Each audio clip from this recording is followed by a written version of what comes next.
नमस्कार, मैं रवीश कुमार। युद्ध केवल यूक्रेन में नहीं हो रहा है, एक युद्ध रोकने के नाम पर भी हो रहा है। यूक्रेन तबाही झेल रहा है, लेकिन उसकी तबाही पर कई देश केवल निंदा और बातचीत के प्रयास का हवाला देकर अपनी छवि चमकाने में लगे हैं। दुनिया भर के विदेश मंत्री, राजदूत एक दूसरे की राजधानियों का दौरा कर रहे हैं, बयान दे रहे हैं, मुलाकात कर रहे हैं, लेकिन युद्ध नहीं रुक रहा। एक देश रोज बम झेल रहा है, बाकी देश उसके नाम पर ग्लोबल लीडर बन रहे हैं। हिसाब तो कीजिए कि इन सब का नतीजा क्या निकल रहा है। अगर कोई नतीजा निकल रहा है, तब फिर क्यों रूस 24 फरवरी से यूक्रेन पर हमला किए जा रहा है। आज 27 अप्रैल है, ग्लोबल लीडर फेल हो चुके हैं। म्यांमार से लेकर श्रीलंका या नाइजीरिया से लेकर बोलीविया, कहीं भी आप देख लीजिए, इनकी पहल से ना तो लोकतंत्र बहाल हो रहा है और ना युद्ध रुक रहा है। ग्लोबल लीडर बनने के नाम पर 2 महीने से केवल यात्राएं हो रही हैं और मीडिया का कवरेज हो रहा है।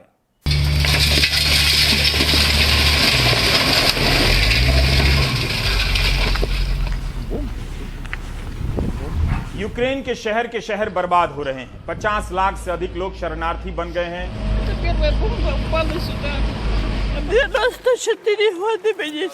मारे जाने वालों की गिनती नहीं। जो भी देश रूस से बातचीत कर रहे हैं, बातचीत के पक्षधर हैं, वो अपनी बातचीत का हिसाब पब्लिक में क्यों नहीं रखते कि उन्होंने रूस से क्या बातचीत की और उसका नतीजा क्या है। जब उस बातचीत का, उनके किसी स्टैंड का कोई नतीजा ही नहीं है, तब फिर उसे लेकर ढिंढोरा क्यों पीटा जा रहा है। कूटनीति के इन महान प्रोफेसरों से क्यों नहीं पूछा जा रहा कि आपके किसी भी स्टैंड से यूक्रेन युद्ध पर क्या असर पड़ा है। कोई रूस का नाम लेकर निंदा कर रहा है, कोई बिना नाम लिए निंदा कर रहा है, लेकिन इन दोनों से रूस पर क्या असर पड़ रहा है।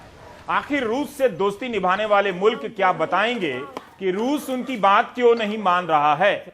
रूस को इस बात से कोई फर्क नहीं पड़ रहा कि कोई देश नाम लेकर निंदा करे या बिना नाम लिए। रूस बेफिक्र है, यूक्रेन पर बम गिरा रहा है। यूक्रेन के खंडहर होते शहर बता रहे हैं कि दुनिया उन्हें अकेला छोड़कर जा चुकी है। प्रतिबंधों से लड़ने का ऐलान कर अब उन्हीं प्रतिबंधों से लड़ रही है, धंधे का रास्ता निकाल रही है। हेडलाइन छपनी चाहिए, लेकिन तब छपनी चाहिए जब किसी प्रयास से कोई नतीजा निकले।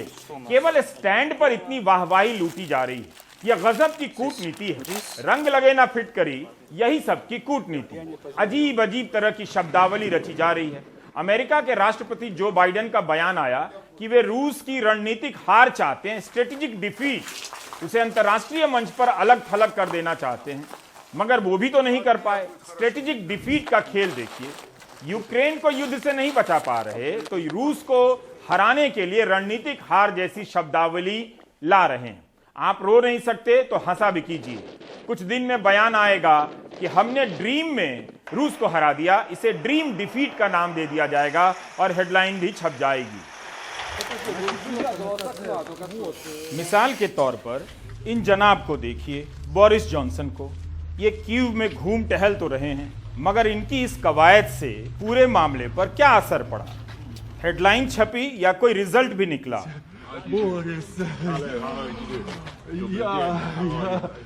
यूक्रेन युद्ध की कीमत आप सभी लोग बहुत बहादुरी से चुका रहे हैं। दुनिया तो महंगाई की मार झेल रही है अब, लेकिन भारत के लोग तो 2019 के उत्तरार्ध से ही, आधे हिस्से से ही महंगाई झेल रहे हैं। उस साल खुदरा महंगाई की दर 6.3% हो गई थी, उसके अगले साल 6.2%। इस साल का हाल आप जानते हैं, लेकिन आपको परेशान छोड़ कूटनीति की उस सफलता का विज्ञापन निकाला जा रहा है जिसका नतीजा कोई नहीं जानता। अजीब दौर है। फेल करने वालों ने खुद को टॉपर घोषित कर दिया है। संयुक्त राष्ट्र की आम सभा में 193 सदस्य देशों ने आम सहमति से एक प्रस्ताव पास किया। इस प्रस्ताव के तहत 5 स्थायी सदस्यों को बताना होगा कि उन्होंने वीटो किस आधार पर किया। जिन 5 देशों को वीटो का अधिकार मिला हुआ है, उन्हें वीटो के कारण बताने की जरूरत नहीं होती, लेकिन इस नए प्रस्ताव के बाद बताना होगा। रूस को भी बताना होगा कि वह क्यों वीटो कर रहा है। लोकतंत्र की बात करते हैं तो कारण बताना चाहिए कि किस कारण वीटो कर रहे हैं। सुरक्षा परिषद में प्रस्ताव गिर जाता है और क्यों गिरता है, वीटो करने वाला देश नहीं बताता। क्या अब रूस, अमेरिका, चीन, फ्रांस, ब्रिटेन सुरक्षा परिषद में विस्तार से अपने अपने कारण बताएंगे? भारत ने इस प्रस्ताव पर अपनी असहमति जताई है, आपत्ति जताई है, कहा है कि इसके लिए पारदर्शिता नहीं बरती गई। संयुक्त राष्ट्र के पास वीटो के अलावा भी कई नियम और तरीके हैं। संयुक्त राष्ट्र के महासचिव गुटेरेस ने मॉस्को जाकर राष्ट्रपति पुतिन से मुलाकात भी की, लेकिन इसका भी क्या हल निकला कोई नहीं जानता। उल्टा रूस ने पोलैंड और बुल्गारिया को गैस की सप्लाई बंद कर दी है। आज खबर आई कि ड्रोन बनाने वाली चीन की एक कंपनी ने रूस में अपना ऑपरेशन बंद कर दिया है। तो क्या चीन रूस को रोकने जा रहा है? फिर जो स्टैंड लिए जा रहे हैं उनका रिजल्ट क्या है? ऐसा लगता है कि सारे ग्लोबल लीडर इस बात का इंतजार कर रहे हैं कि रूस और यूक्रेन थक जाएं और खुद ही युद्ध रोक दें, ताकि ये लोग अपना अपना दावा करने लगें कि हमारी कूटनीति से युद्ध रुक गया। अमेरिका अपने रास्ते पर है, रूस अपने रास्ते पर। भारत ने चीनी यात्रियों का वीजा रद्द कर दिया है, क्योंकि चीन 20,000 से अधिक भारतीय छात्रों को वहां जाकर पढ़ने की अनुमति नहीं दे रहा। इनमें से ज्यादातर मेडिकल छात्र हैं। इन छात्रों का भविष्य दांव पर है। इसी तरह यूक्रेन का युद्ध केवल कारोबार का नहीं, बल्कि भारत के ही 20,000 से अधिक मेडिकल छात्रों के भविष्य से भी खिलवाड़ कर रहा है। उन छात्रों को वहां से निकाल कर लाने के नाम पर कितनी अखबारबाजी हुई, छवि बनाई गई कि ख्याल रखा जा रहा है, लेकिन वहां से आए छात्र मेडिकल की पढ़ाई कैसे करेंगे, उनकी डिग्री की क्या मान्यता होगी, इन सब ठोस सवालों को लेकर कोई राष्ट्रीय पहल नहीं दिखती है। कहने का मतलब है, युद्ध भले न रुके, छात्रों की समस्याएं भले न दूर ना हो, लेकिन कुछ कदम उठाकर, कुछ बयान देकर उसे सख्त और नरम बताया जाने लगता है और हेडलाइन छपने लगती है। समस्या वहीं की वहीं रह जाती है। 2 महीने बीत गए। यूक्रेन की ओडेसा मेडिकल यूनिवर्सिटी के फाइनल ईयर के छात्र रोहन कुसुमचंद्र अंबुरे ऑनलाइन पढ़ाई कर रहे हैं। चिंता है कि बिना प्रैक्टिकल के डॉक्टर कैसे बनेंगे। यूक्रेन पर रूसी हमले के बाद यूक्रेन से पढ़ाई छोड़कर लौटने को मजबूर छात्रों के लिए महाराष्ट्र सरकार ने विशेष पाठ्यक्रम मॉड्यूल तैयार करवाया है। ऑनलाइन क्लास भी चल रही है, मगर प्रैक्टिकल की चिंता बरकरार है। जो बेसिक प्रोसीजर्स है, जो क्लिनिकल ऑन हैंड एक्सपीरियंस है, वो तो भी थोड़ा सा मिल सके। जस्ट जो पेशेंट्स है वो वहाँ पे जो डेटाबेस है वो अलग रहेगा और यहाँ पे जो डेटाबेस है वो अलग रहेगा, क्योंकि यहाँ का एनवायरनमेंट अलग है, यहाँ पे डिसीजेज अलग हैं। तो और यहाँ पे जो सर्जरीज रहेंगे या फिर इन्फेक्शस डिसीजेज रहेंगे वो कम्प्लीटली अलग रहेंगे। तो वो जो कम्युनिटी डिसीजेज और फिर जो यहाँ का एजुकेशन है वो समझने के लिए मदद करेंगी ये ऐप्स हमें।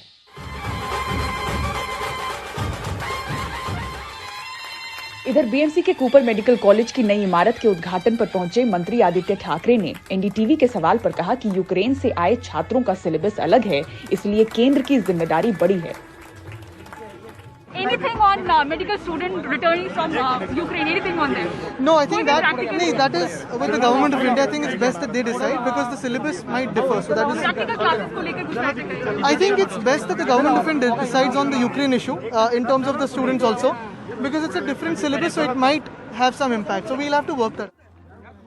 वैसे महाराष्ट्र स्वास्थ्य विज्ञान विश्वविद्यालय यानी कि MUHS ने डिजिटल सामग्री विकसित करवाने के साथ साथ इन मेडिकल छात्रों के लिए मुफ्त प्रैक्टिकल वर्कशॉप की भी तैयारी की है। इनके साथ जो हुआ उसको देखते हुए, हालात को समझते हुए हमने उन छात्रों के लिए ऑनलाइन ट्रेनिंग मॉड्यूल उपलब्ध करवाए ताकि अपनी सहूलियत, समय और जरूरत के हिसाब से पढ़ सके। कुछ समय बाद हम उनके लिए प्रैक्टिकल ट्रेनिंग वर्कशॉप मुहैया कराने पर भी काम कर रहे हैं, ताकि जब तक उनके यूक्रेन लौटने पर स्थिति साफ नहीं होती, उनकी पढ़ाई का ज्यादा नुकसान ना हो। यूक्रेन जंग से सुरक्षित निकलकर करीब 18,000 छात्र भारत लौटे हैं। बड़ी संख्या मेडिकल छात्रों की है। इनमें से करीब 2,000 छात्र महाराष्ट्र से हैं। सीट सुविधा के अभाव के बीच फिलहाल ये छात्र प्रैक्टिकल ट्रेनिंग की आस में हैं। मुंबई से Pooja Bhardwaj, NDTV India. Elon Musk ने साबुन खरीदा या साबूदाना, उसे लेकर चिंता हो रही है। चिंता इसे लेकर होनी चाहिए कि टेक्नोलॉजी के नाम पर आज की सरकारें किस तरह आम जनता का गला घोटने की तैयारी कर रही हैं। क्या आप जानते हैं कि नाइजीरिया की सरकार ने अपने नागरिकों के फोन ब्लॉक कर दिए हैं। 4 अप्रैल से ही वहां की 1/3 आबादी यानी 7 करोड़ 30 लाख लोगों के फोन बंद हैं। सरकार अपहरणकर्ताओं और इस्लामी गुटों के नाम पर कह रही है कि सभी नागरिकों को अपना नंबर 11 अंकों के राष्ट्रीय पहचान संख्या से जोड़ना होगा। एक लेख में पढ़ने को मिला कि अपहरण करने वालों में सेना के लोग भी शामिल होते हैं। निजता के अधिकारों का अध्ययन करने वालों का कहना है कि नाइजीरिया के लोग सरकार के खिलाफ ना बोलें, इसलिए उन पर नजर रखने के लिए ऐसा किया जा रहा है। सुरक्षा और टेक्नोलॉजी का नाम आते ही जनता अपने जनता होने के अधिकार को छोड़ने लगती है। जनता को लगता है कि नंबर मिल जाने से उसकी नागरिकता प्रमाणित हो जाएगी, लेकिन इसी से जनता की अभिव्यक्ति और निजता की आजादी भी खतरे में आ जाती है। सरकार को निजता की चिंताओं को दूर करना चाहिए, लेकिन एक झटके में करोड़ों फोन नंबर ब्लॉक कर दिए गए। लेकिन दुनिया में क्या किसी को फर्क पड़ रहा है कि 7 करोड़ से अधिक लोगों के फोन ब्लॉक कर दिए गए? कश्मीर में भी ऐसा ही हुआ था, इंटरनेट बंद कर दिया गया था। आप कॉरपोरेट कंपनियों से अभिव्यक्ति की आजादी की उम्मीद क्यों करते हैं? नाइजीरिया में किसी भी टेलीकॉम कंपनी ने सरकार के इस आदेश का विरोध नहीं किया कि 7 करोड़ से अधिक लोगों के फोन कैसे ब्लॉक किए जा सकते हैं। क्या दुनिया इस मामले में कुछ कर पा रही है? क्या ग्लोबल लीडर ने कुछ किया? अभी कल ही अमेरिका ने टर्की की निंदा की। टर्की में एक प्रमुख बिजनेसमैन और दानकर्ता ओस्मान कवाला को आजीवन कारावास की सजा सुनाई गई है। इस बिजनेसमैन पर आरोप है कि इन्होंने 2016 में एर्दोगन की सरकार गिराने की साजिश रची। कवाला पर जासूसी के भी आरोप थे, मगर उससे बरी हो गए हैं। अमेरिका ने कहा कि यह मामला अभिव्यक्ति की आजादी और न्यायिक स्वतंत्रता की परीक्षा है। अमेरिकी विदेश विभाग ने बयान जारी कर कहा कि टर्की के लोगों को मौलिक अधिकारों के इस्तेमाल का मानवाधिकार मिलना चाहिए। अमेरिका ने निंदा कर दी, लेकिन हुआ क्या? पिछले साल जब जर्मनी और फ्रांस ने बिजनेसमैन की रिहाई की मांग की, तब एर्दोगन ने 10 देशों से अपने राजदूत बुला लेने की धमकी दे डाली। अमेरिका और जर्मनी से भी राजदूत बुला लेने की धमकी दे दी थी उन्होंने।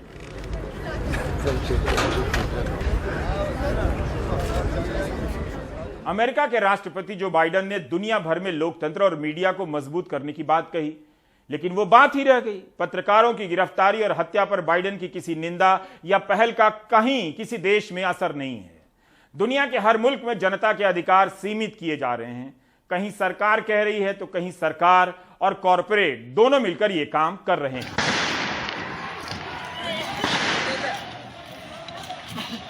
आज ही श्रीलंका से बीबीसी की एक रिपोर्ट आई है कि इस साल के पहले 3 महीनों में कोलंबो में 52 मानवाधिकार कार्यकर्ताओं और सामुदायिक नेताओं की हत्या कर दी गई। 2021 में पूरे साल भर में ऐसे 145 कार्यकर्ताओं की हत्या कर दी गई। मारे गए लोगों में से वे लोग हैं जो ड्रग माफिया से लड़ते हैं, अवैध हथियारबंद गिरोहों से लड़ते हैं। इनमें से 28 ऐसे भी हैं सामाजिक कार्यकर्ता जो जमीन के अधिकार की लड़ाई लड़ते हैं। कोलंबो की मानवाधिकार संस्था ने यह जानकारी दी है।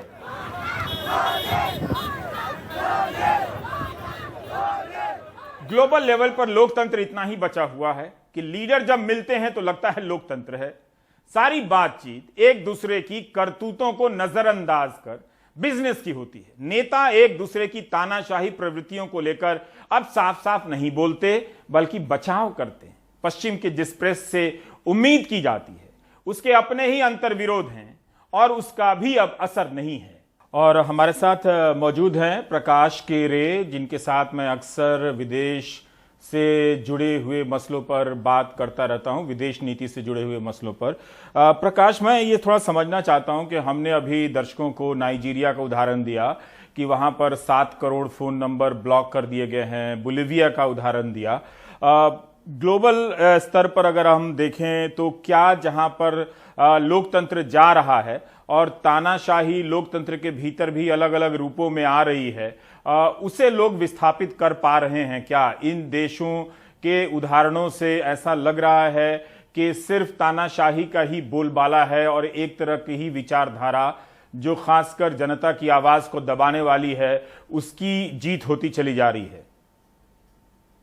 रवीश, ये तो हमें स्वीकार करना पड़ेगा और ये पिछले कम से कम 10-15 सालों से ये परिपाटी चली आ रही है। और खासकर जो लोकतांत्रिक देश हैं, मान लीजिए जहाँ पे एक पार्टी है या जहाँ पे बाहुबली शासन कर रहे हैं, उनकी बात अगर हम छोड़ दें तो दुनिया भर के लोकतंत्र में, चाहे एशिया हो, यूरोप, नॉर्थ अमेरिका हो, साउथ अमेरिका हो, हमने एक लगातार गिरावट देखी है। और इस गिरावट के लिए सिर्फ ये नहीं कहा जा सकता कि दूर दक्षिणपंथी पार्टियां या कुछ जगहों पे जो है लेफ्ट ओरिएंटेड पॉपुलिस्ट लीडर्स जो हैं उनकी बढ़त हो रही है या वो समहाउ जनता को बरगलाने में या भ्रमित करने में, अपनी पॉलिटिक्स को आगे करने में कामयाब हो गए हैं। हमें ये भी देखना चाहिए कि जिस पॉलिटिकल ऑर्डर को हम डेमोक्रेसी कह के, उदारवादी लोकतंत्र कह के बहुत दशकों तक, सेकेंड वर्ल्ड वॉर के बाद से लेकर अभी हाल तक हम सेलिब्रेट करते रहे हैं, वहां पे क्या चूक हुई कि किसी एक नकारात्मक ठीक लोकतंत्र के विरुद्ध और कुल मिला के जनता के मूलभूत अधिकारों के खिलाफ जाने वाली पॉलिटिक्स को ही जनता जो है इलेक्शन के द्वारा भेज रही है।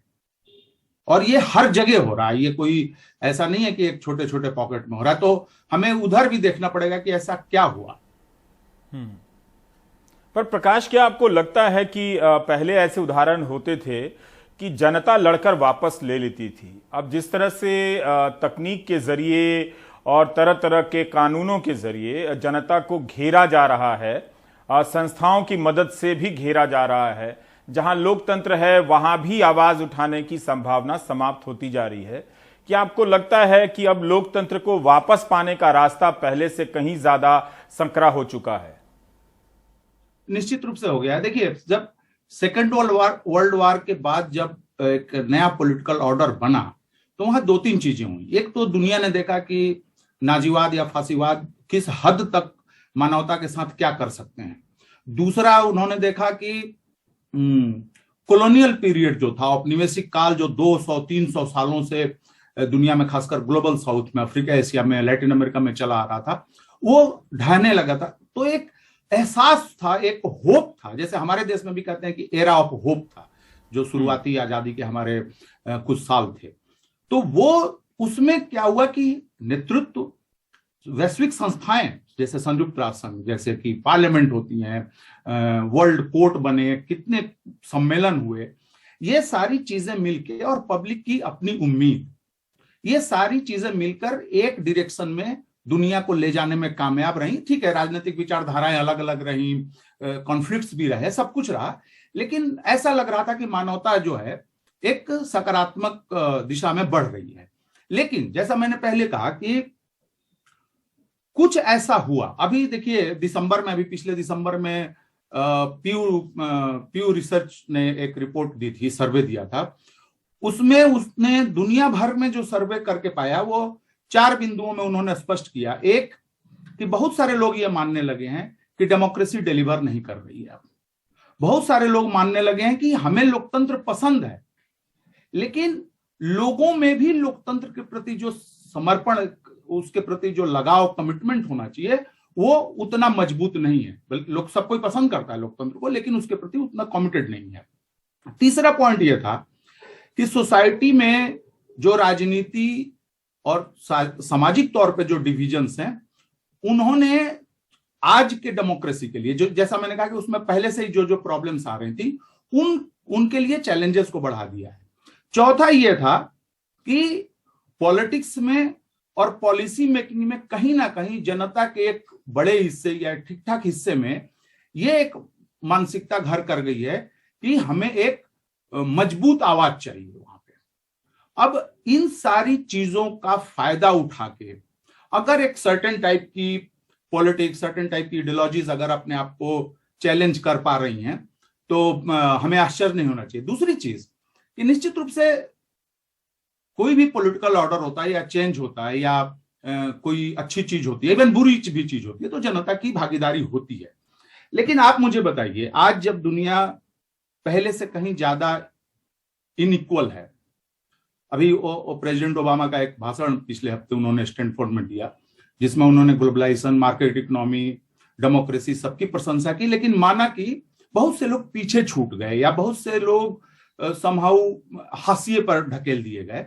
उनको हमें फिर से लाना है, उस एंगर को, उस गुस्से को, उस फ्रस्ट्रेशन को कहीं ना कहीं हमें थोड़ा उसको शांत करना है।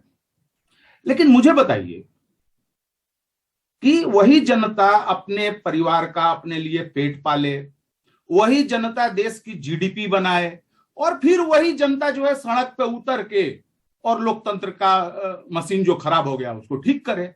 ये कुछ मुझे लगता है कि जनता से कुछ ज्यादा ही अपेक्षा की बात है। और जनता पार्टिसिपेशन जरूर करेगी, जनता सपोर्ट जरूर करेगी, जनता पीछे जरूर रहेगी, लेकिन दुनिया का इतिहास जितना मैंने पढ़ा है थोड़ा बहुत, मैं ये जानता हूं कि जनता अपने आप में एजेंसी नहीं होती है, एक विचार भी एजेंसी नहीं होता। एक पॉलिटिकल, एक ऑर्गेनिक पॉलिटिकल कलेक्टिव होता है, चाहे वो पॉलिटिकल पार्टी कह लीजिए, पॉलिटिकल गठबंधन कह लीजिए, कोई आंदोलन कह लीजिए, ये एजेंसी होता है जो जनता को भी समझाता है, जनता को भी रास्ता बताता है, जनता को लामबंद भी करता है और जनता के सहयोग से अपने असर्शन को, अपनी ताकत को भी बढ़ाता है। तो आज के डेट में जब आपका भरोसा डेमोक्रेसी में नहीं है, जैसा कि पीयू का रिसर्च बता रहा है, घट रहा है, तो उन नेताओं में भी या उन पॉलिटिकल फॉर्मेशन में भी भरोसा घटता जा रहा है जिनके ऊपर लिबरल डेमोक्रेसी को आगे ले जाने की जिम्मेदारी। आपने देखा मैक्रों का वोट घट गया, अभी हंगरी में और यूरोप के 2-3 इलेक्शन हुए, राइट विंग ने शानदार जो है प्रदर्शन किया, धूर दक्षिण पंथ ने। और आज के डेट में पिछले कई सालों में पहली बार ऐसा हुआ है, 2-2, 3-3 रिसर्च हैं जिसमें कि बताया जा रहा है कि 1/3 से भी कम आबादी जो है अभी दुनिया की, वो मोटा मोटी लोकतांत्रिक सेटअप में रह रही है। बाकी अलग अलग तरीके के ऑटोक्रेसीज हैं, तानाशाहियां हैं, राजशाहियां हैं, या एक दलीय शासन है। और ट्रू डेमोक्रेसी जिसको, हालांकि उस पर एक अलग बात है कि बहस हो सकती है कि आप ट्रू डेमोक्रेसी किसको कहेंगे। जैसे मैं कहता हूं कि जरूरी नहीं है कि पश्चिम ही दावा करे कि वही लोकतांत्रिक है, और हम लोग जो पश्चिमी पार्लियामेंट्री मॉडल की डेमोक्रेसी करते हैं, हम कह तो देते हैं कि हम उस लोकतंत्र के जैसे हैं, लेकिन एक छोटा सा एक लाइन में अगर मैं कहूं कि ब्रिटेन में या अमेरिका में किसी कैंडिडेट पर पार्टी का आला कमान बहुत ज्यादा कंट्रोल नहीं रख सकता है। वो मेंबरशिप उसको सपोर्ट करता है, वही कैंडिडेट बनाता है उसको, पार्टी आला कमान कुछ नहीं कर सकता। हमारे यहां बाकायदा कानून है कि पार्टी आला कमान के खिलाफ अगर आप जाएंगे तो आप अपनी सीट भी सीट से भी हाथ धोना पड़ेगा, और पहले तो टिकट भी नहीं मिलेगा। तो हमें भी सोचना चाहिए कि लोकतंत्र एक अपने आप में एक कोई मोनोलिथ या कोई एक पर्टिकुलर कंस्ट्रक्ट नहीं है। लेकिन एक इस खाली लाइन कर दूं कि अगर सच में डेमोक्रेसीज हैं दुनिया में, तो मात्र 7% के आसपास की आबादी वैसे लोकतंत्र को एंजॉय कर रही है। तो आप समझ सकते हैं कि क्राइसिस कितना गहरा है। मेरा एक और सवाल है कि ये जो ग्लोबल लीडर हैं, जो हेडलाइनों में छपते हैं, जिनके मिलने मिलाने की तस्वीरें छपती हैं, इनका अपना नैतिक बल क्या है, मोरल अथॉरिटी क्या है? ये ना युद्ध रोक पा रहे हैं, ना कोई नई व्यवस्था बना पा रहे हैं, लेकिन ये सब अपने अपने इलाके में, अपने अपने देश के अखबारों में खुद को विजेता घोषित कर चुके हैं। जबकि यूक्रेन में युद्ध हो रहा है, ना रूस को फर्क पड़ रहा है, ना अमेरिका को फर्क पड़ रहा है। आपने एक बहुत अच्छा शब्द अभी इस्तेमाल किया, नैतिक बल। ये जो पूरी क्राइसिस है, अगर हम सचमुच में मानते हैं कि लोकतंत्र को लेके एक संकट की स्थिति है, मानवाधिकार को लेके, लोगों के बहुत बुनियादी, बहुत मामूली अधिकारों को लेके अगर संकट है, तो हमें यह भी स्वीकार करना चाहिए कि यह मूलतः नैतिकता का संकट है। क्यों? क्योंकि लोकतंत्र जो है, या सबकी बराबरी की बात, या सबकी भागीदारी की जब आप बात करते हैं, तो असल में यह एक नैतिकता है। तो ये पहला स्वीकार हमें करना चाहिए कि नैतिक संकट है, इसीलिए हमारे नेताओं में नैतिक बल नहीं है। उदाहरण के तौर पे आप देखें, आप ग्लोबल लीडर किसको कहेंगे? क्या फ्री वर्ल्ड के लीडर, जैसे कि अमेरिका के प्रेसिडेंट को कहा जाता है, हम उनको मानेंगे? क्या हम यूरोपियन लीडरशिप को मानेंगे? यूरोप की लीडरशिप में यूरोपीय देशों की सरकारों से ज्यादा पावरफुल यूरोपियन यूनियन हो गया है, जो कि अनइलेक्टेड ब्यूरोक्रेट्स चलाते हैं। परमाणु हथियार संपन्न लोग हैं, सुरक्षा परिषद में वीटो का अधिकार है, लेकिन अल्टीमेटली वो नाटो नाम की एक मिलिट्री ऑर्गेनाइजेशन से चलते हैं। दूसरी तरफ मर्केल जैसी लीडर, जो खुद एक सेंट्रलिस्ट राइटिस्ट विचारधारा से थी, आप देखिए कि उन्होंने कितना शानदार काम किया कि असल में वो फ्री वर्ल्ड की वो नेता बन के उभरी, और उनके जाने के 1 महीने के बाद ही आप देख रहे हैं कि यूरोप में क्या हो रहा है। फिर आप दूसरे तरीके के लोग हैं जो बहुत जियोपॉलिटिकल या इकोनॉमिक लेवल पे बहुत उनका महत्व है, जैसे रशिया के प्रेसिडेंट, चीन के नेता, भारत के नेता, टर्की के नेता, ब्राजील के नेता। अब क्या इनको हम ग्लोबल लीडरशिप में नहीं डालेंगे? तो हुआ क्या है कि चूंकि नैतिकता, जब आप अपने, ये देखिए ब्राजील बोल्सोनारो, हम अपने देश के बारे में बेहतर जानते हैं। चाइना में ठीक है कि एक आप इकोनॉमिक बहुत सारा आप श्रेय ले लें, या रूस में आप स्टेबलाइज कर दिए अपने देश को, आप बहुत सारा चीज आप दावा कर सकते हैं। लेकिन जब आपका पॉलिटिकल इंटरेस्ट बहुत नैरो हो जाएगा और खुद आप अपने देश के लिए बहुत पॉजिटिव या बहुत प्रोग्रेसिव नहीं रहेंगे, तो फिर आपसे कोई कैसे उम्मीद करेगा कि आप वैश्विक व्यवस्था को, इंटरनेशनल वर्ल्ड ऑर्डर को, वर्ल्ड इकोनॉमी को आप डायरेक्शन दे पाएंगे। तो यह नेतृत्व का भी संकट है। और बहुत पहले का लेख, कम से कम 20 साल पहले का लेख है, मुझे याद नहीं आ रहा है किनका था, बहुत बड़े पॉलिटिकल साइंस के प्रोफेसर थे, उन्होंने ये कहा था कि हम बौने नेताओं के युग में प्रवेश कर रहे हैं। बहुत बहुत शुक्रिया प्रकाश अपनी बात रखने के लिए। तो अच्छी नैतिकताओं का दायरा बहुत संकुचित होता जा रहा है, इसलिए बुरी नैतिकताओं का राज दुनिया में छाया हुआ है। लेकिन बदलने की जो जिम्मेदारी है वो किसी एक की नहीं हो सकती है, उन तमाम एजेंसियों की हो सकती है, होनी है भी, जिसकी तरफ प्रकाश इशारा कर रहे थे। बहुत बहुत शुक्रिया हमसे बात करने के लिए प्रकाश। यूपी सरकार ने लाउडस्पीकर को लेकर दिशा निर्देश जारी किए हैं। अब अधिकारी जांच कर रहे हैं कि उनका पालन हो रहा है या नहीं। कानून व्यवस्था के एडीजी प्रशांत कुमार का कहना है कि नफरती भाषण देने वालों के खिलाफ सख्त कार्रवाई की जाएगी। कानून के मुताबिक करने आया हूँ और बिना अनुमति यहाँ नहीं होने दूंगा। और बताइए आप, बिना अनुमति जागरण नहीं होने दूंगा यहाँ। चलिए, ये मुस्लिम बाहुल्य पूरा मुस्लिम है, यहाँ मुस्लिम है। एक मिनट सुनिए इंस्पेक्टर साहब, सुनिए, अनुमति आप सुनिए, आप मेरी बात सुनो। हमें आपसे कोई अनुमति नहीं मिली और हम यहाँ जागरण 2 तारीख की रात में करने जा रहे हैं। ये कहा सुनी मेरठ में बीजेपी के जिला महामंत्री दीपक शर्मा और civil line inspector Ramesh Chand Sharma के बीच हो रही है। बीजेपी के लोग मुस्लिम बाहुल्य इलाके हाशिमपुरा में जागरण करने की मांग पर अड़े हुए हैं और इंस्पेक्टर का कहना है कि रमजान की वजह से यहाँ जागरण नहीं होगा। ये सब सख्ती यूपी के सीएम योगी आदित्यनाथ के आदेश के बाद हो रही है। यूपी में आदेश साफ है कि किसी को नए धार्मिक आयोजन की इजाजत नहीं दी जाएगी। एनडीटीवी से बातचीत में यूपी पुलिस के ADG law and order Prashant Kumar ने कहा कि धर्म की आड़ में अराजकता फैलाने वालों से सख्ती के साथ निपटा जाएगा। अभी एक व्यक्ति मेरठ शहर में कोई जागरण कराना चाह रहे थे और स्थानीय पुलिस पर दबाव बना रहे थे। उनको स्पष्ट बता दिया गया है कि ये परंपरागत नहीं है। अगर उनको ये चीज़ें करनी है अनुमति लें और रमज़ान के बाद उनको परमिशन दी जाएगी और उनको ये बात माननी पड़ी।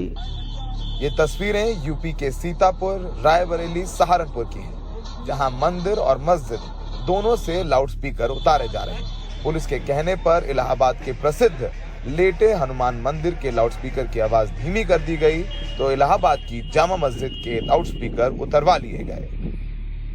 गवर्नमेंट की तरफ से जो परमिशन हो रही तो परमिशन भी बराबर कराई जा रही है। अभी भी हो रही मस्जिद में परमिशन, सभी मस्जिदों में परमिशन है। और अभी जो कोई गाइडलाइन नहीं आई है तो उस वक्त से और भी माइक में आवाज़ कम कर दी गई है। लाउड स्पीकरों की वजह से आजकल आपसी मानवता में खतरे में पड़ रही थी। तो मैं समझता हूँ कि हम लोग जितने भी मंदिर मस्जिदों वाले, हमारा कार्य है कि हम जागृत करें लोगों को, न कि उनके बीच में किसी तरह की ईर्ष्या तृष्णा पैदा करें। यूपी सरकार के मुताबिक अब तक 4,258 लाउडस्पीकर हटाए गए और लगभग 28,000 लाउडस्पीकरों की आवाज कम कराई गई है। योगी सरकार की कोशिश है कि इस पूरे प्रयास के जरिए मुसलमानों में विश्वास पैदा किया जाए। इलाहाबाद में नितिन, सीतापुर में समीर के साथ, दिल्ली से सौरभ शुक्ला, एनडीटीवी इंडिया। 100 से अधिक सेवानिवृत्त आईएएस अफसरों ने प्रधानमंत्री को पत्र लिखा है। इनमें पूर्व राष्ट्रीय सुरक्षा सलाहकार शिवशंकर मेनन और पूर्व गृह सचिव जीके पिल्लई भी हैं। पूर्व अधिकारियों ने लिखा है कि कई राज्यों में नफरती भाषण हो रहे हैं, मुसलमानों को टारगेट किया जा रहा है, इसलिए प्रधानमंत्री को अंतरात्मा की आवाज सुनकर इस तरह की हिंसा के खिलाफ बोलना चाहिए, रोक लगानी चाहिए। नहीं चलेगा,